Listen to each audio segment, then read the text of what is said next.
Dans cette deuxième partie de l'exercice, on va déterminer la composition d'une molécule ou bien d'un atome, mais à partir de son mélange isotopique.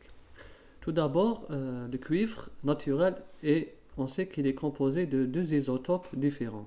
La masse de chacun d'eux est respectivement 62,9 et 64,9. Le numéro atomique du cuivre est égal à 29. Donc, le cuivre naturel est composé de deux isotopes. Le Cu. Bon, bien sûr, juste un petit rappel, le nucléide, on lui donne le symbole de AZ. Le Z, c'est le numéro atomique. Et le A, c'est le nombre de masse, ou bien sa masse.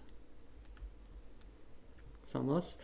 Bon, le A est égal au numéro atomique, plus le numéro des neutrons, le nombre de neutrons. Et le nombre de neutrons est égal à A moins Z. D'accord.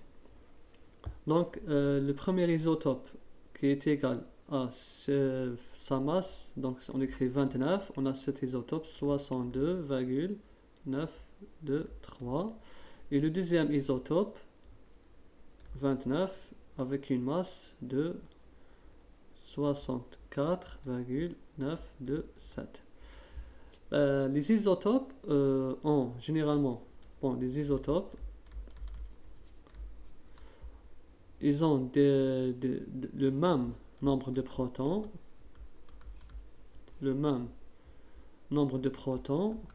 mais ils ont différents A. Pourquoi leur A est différent, le nombre de masse est différent? Car le nombre de neutrons est différent. Donc voici les deux isotopes. Maintenant, on nous demande de donner la composition de chacun des deux isotopes. On va juste mettre comme ça un petit tableau, comme ça. Le tableau. Le premier isotope, qui est le Cu, ici on va arrondir. Au lieu d'écrire 62,9, on va écrire 63 pour comprendre que c'est un isotope. Et là, le Cu, 64,9, on va écrire 65. Voici.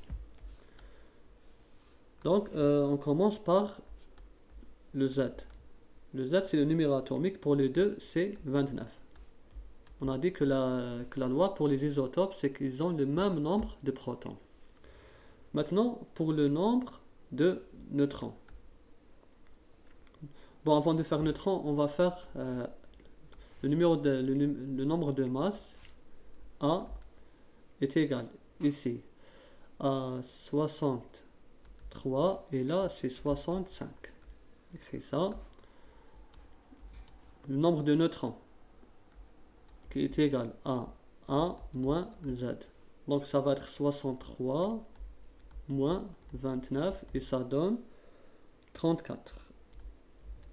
Voici. Et là c'est 65 moins 29 et ça donne 36. Donc voilà. Maintenant le nombre d'électrons.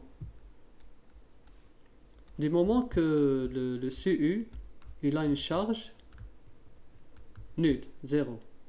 Donc le nombre de protons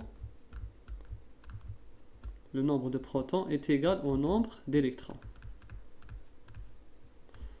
Dans ce cas, comme la charge elle est nulle, ici le nombre des électrons est égal aussi à 29 et là est égal à 29. Donc voici la composition de chaque noyau, de chaque isotope.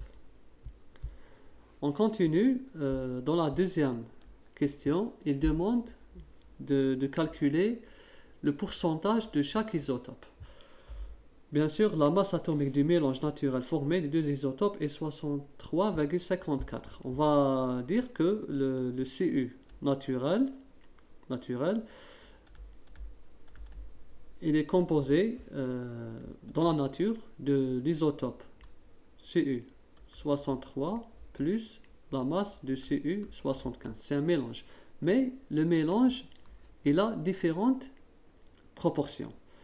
Là, on va dire x1 et là, c'est x2. Donc, on aura différentes, on appelle ça l'abondance de l'isotope, l'abondance isotopique, l'abondance naturelle. On va déterminer l'abondance de chaque isotope. On nous a donné la masse atomique des mélanges naturels, c'est-à-dire des deux isotopes. Là, on peut la schématiser, ou bien on peut la considérer comme une moyenne, la moyenne des deux. C'est la moyenne des deux.